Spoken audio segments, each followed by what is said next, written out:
नमस्कार दोस्तों, मैं ईश्वर सिंह आपके लिए लेके आया हूँ एक और नई कहानी। रियल क्राइम स्टोरी है ये। राजस्थान की अलवर की कहानी है। ईएमआई पुलिस थाना औद्योगिक क्षेत्र में पड़ता है।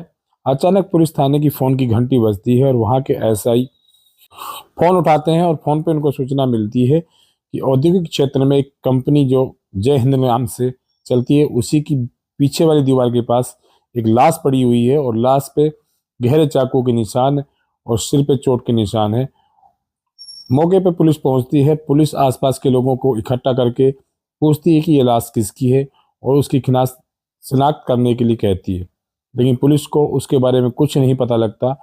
उसके बाद पुलिस उसकी लाश को पोस्टमार्टम के लिए भेज देती है और ये बात आसपास के इलाके में तेजी से फैल जाती है।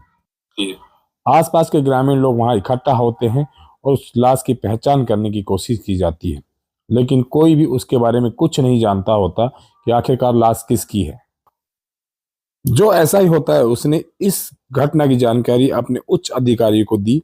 उसके बाद उच्च अधिकारी आते हैं, मौका मुआयना करते हैं और फॉरेंसिक टीम भी वहां पर आ जाती है। और पुलिस को लाश की जब तलाशी लेती है तो उसको ऐसी कोई भी चीज नहीं मिलती जिससे उसकी पहचान की जाती। इसलिए लाश को हॉस्पिटल के मोर्चरी विभाग में रखवा दिया जाता है। अब ये बात चारों तरफ फैली चुकी थी। तभी एक बानसूर निवासी रणवीर सिंह अपने कुछ ग्रामीण साथियों के साथ वहां पहुंचते हैं और उस लाश को दिखाने के लिए कहते हैं, क्योंकि उसके बेटे, जिसका नाम सोहन सिंह शेखावत था, उसके 2 दिन से कोई अता पता नहीं था।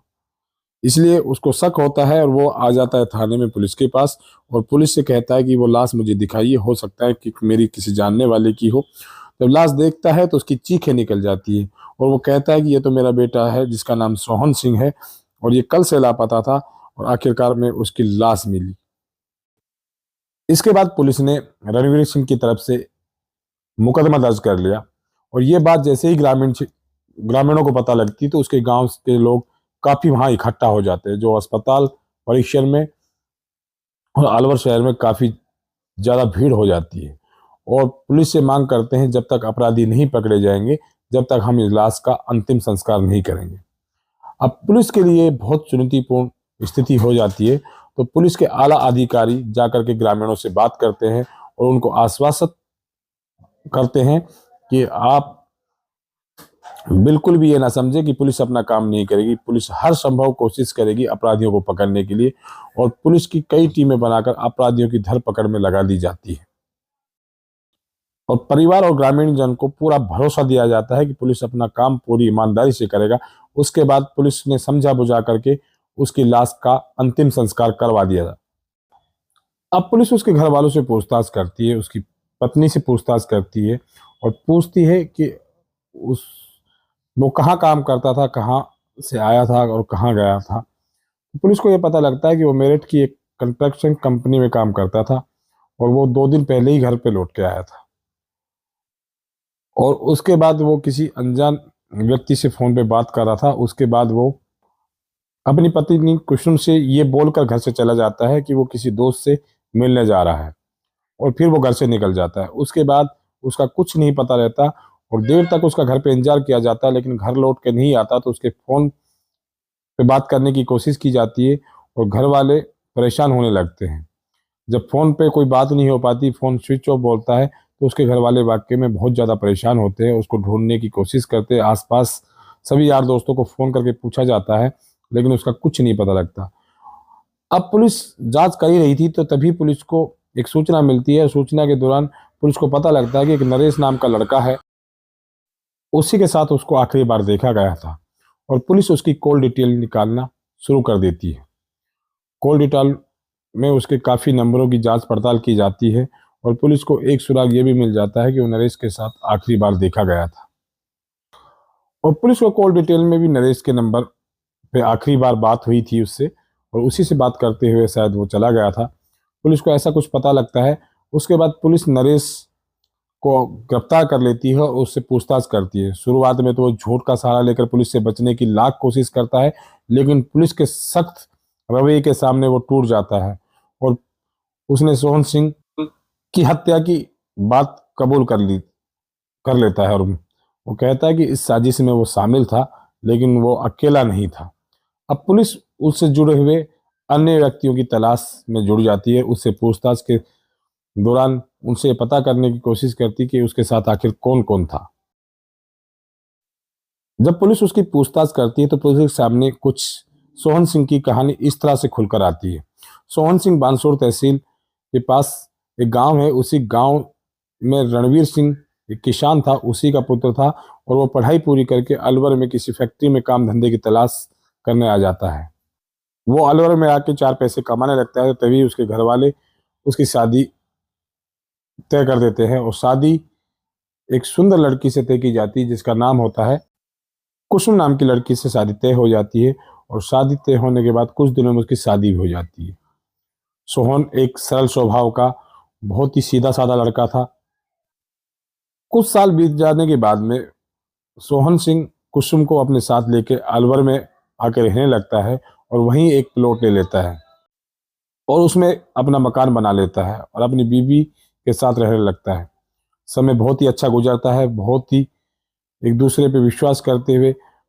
कुछ दिनों में उनको एक बच्चा हो जाता है और सोहन सिंह अपनी बीवी और बच्चों से बहुत ज़्यादा प्यार करता है, उनके साथ समय बिताने लगता है और अपनी बीवी और बच्चों का बहुत ख्याल रखता है। अब होती है उनके कुछ खराब दिनों की शुरुआत।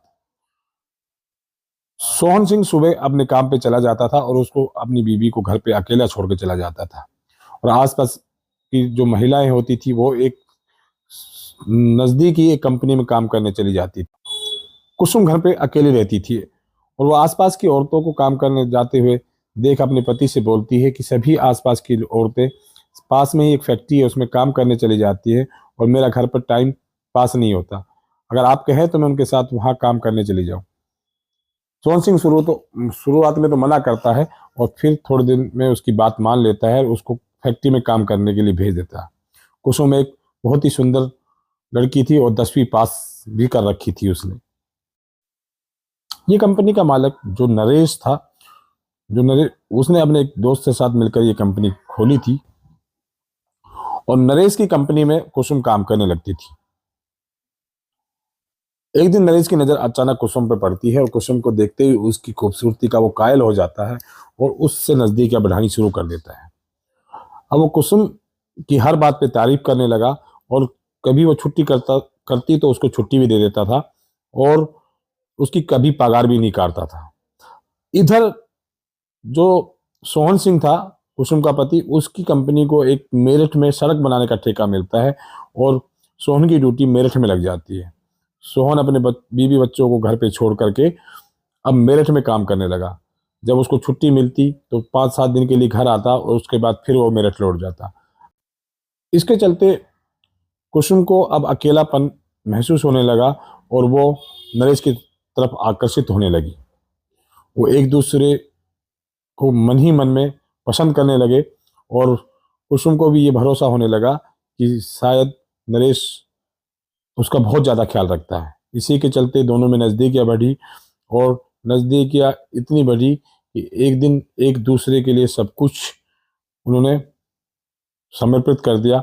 उसके बाद दोनों ज़्यादा से ज़्यादा समय एक साथ बिताने लगे। जब एक दूसरे से प्यार करने लगे और प्यार परवान चढ़ने लगा तो एक दूसरे से अक्सर मिलने लगे। अब वो कंपनी में कुछ और ही पद पा गई थी क्योंकि उसको लेबर से हटा करके उसको अकाउंटेंट बना दिया था कंपनी का। उसके बाद कुसुम अपने पति को बताती है कि उसने कंपनी का अकाउंटेंट बना दिया है, कंपनी ने उसके काम से खुश होके। तो सोहन सिंह बहुत खुश होता है। अब कुछ समय बीतता है तो उसको एक लड़की होती है और उसके बाद सोहन सिंह फिर अपनी कंपनी के काम से मेरठ चला जाता है और वहीं काम करने लगता है। करीब 2 महीने बीत जाते हैं तो 2 महीने सोहन सिंह कंपनी में ही काम करता है मेरठ की में, और वो घर नहीं लौट पाता। इन 2 महीनों में अक्सर वो रोज ही मिलते हैं और एक दूसरे के प्यार में कस्में खाते हैं और वो कहते हैं कि हमारे बीच में जो भी कोई आएगा उसको हम रास्ते से हटा देंगे। अब इन दोनों के बीच में सबसे बड़ा जो काटा था वो सोहन सिंह था। अब उसी को रास्ते से हटाने की ये कोशिश करते हैं और कई बार कोशिश करी जाती है कि उसको किस तरह से रास्ते से हटा दिया जाए। दोनों मिलकर के ये प्लान बनाते हैं कि अब की बार जब वो गांव वापस आएगा या अलवर लौट के आएगा तो उसको रास्ते से हटा दिया जाएगा। इसी के चलते जब वो गांव आता है तो उसको हटाने की प्लान तैयार किया जाता है। उसके बाद 2 महीने बाद मेरठ से जैसे ही सोहन सिंह अपने गांव आता है, घर आता है, तो कुसुम होती है वो नरेश को फोन करके बता देती है कि आज सोहन सिंह यहाँ पर आया हुआ है, गांव में आ गया है। तो नरेश अपनी डस्टर गाड़ी लेकर उसके गांव पहुंच जाता है और उसको फोन करता है कि मैं यहाँ तुम्हारे गांव में आया था और मैं तुझे मिलना चाहता हूँ। और इसी से बात करते हुए सोहन सिंह अपनी पत्नी को कह के जाता है कि मैं 10 से 15 मिनट में वहां से आ रहा हूँ, लेकिन वो लौट नहीं पाता क्योंकि वो नरेश के साथ गाड़ी में बैठ करके एक शादी समारोह में चले जाते हैं और शादी में खूब दबा के शराब पीते हैं और नरेश उसको काफी मात्रा में शराब पिला देता है और शादी से ही अपने भाई नवीन को साथ लेकर के और गाड़ी में बैठकर वो फैक्ट्रियों की तरफ चले जाते हैं जहाँ सुनसान इलाका था और वहीं पे उसको और शराब पिलाते हैं। जब पूरी तरह से शराब के नशे में सोहन सिंह हो जाता है तो उसका गला दबा करके वो उसका हत्या कर देते हैं। उसकी जेब से मोबाइल, पर्स वगैरह निकाल कर झाड़ियों में फेंक दिए जाते हैं और उसकी छाती पे चाकू से भी वार करते हैं। मौत के घाट उतारने के बाद उसकी लाश को झाड़ियों में फेंक दिया जाता है और उसके बाद वो वहां से फरार हो जाते हैं। इसके बाद पुलिस को उसकी लाश मिलती है। लाश मिलने के दौरान पुलिस की तहकीकात में जैसे ही उसका नाम आता है तो उसको अरेस्ट कर लेता है और पुलिस के सामने अपना जुर्म कबूल कर लेता है। उसके बाद पुलिस ने उसकी पत्नी को भी गिरफ्तार कर लिया और पत्नी को गिरफ्तार करके जेल भेज दिया जाता है। मामला कोर्ट में पहुंचता है और सभी आरोपियों को आजीवन कारावास की सजा सुनाई जाती है। यही थी आज की कहानी। कल मिलेंगे नई कहानी के साथ। जब तक के लिए जय हिंद, जय भारत, धन्यवाद।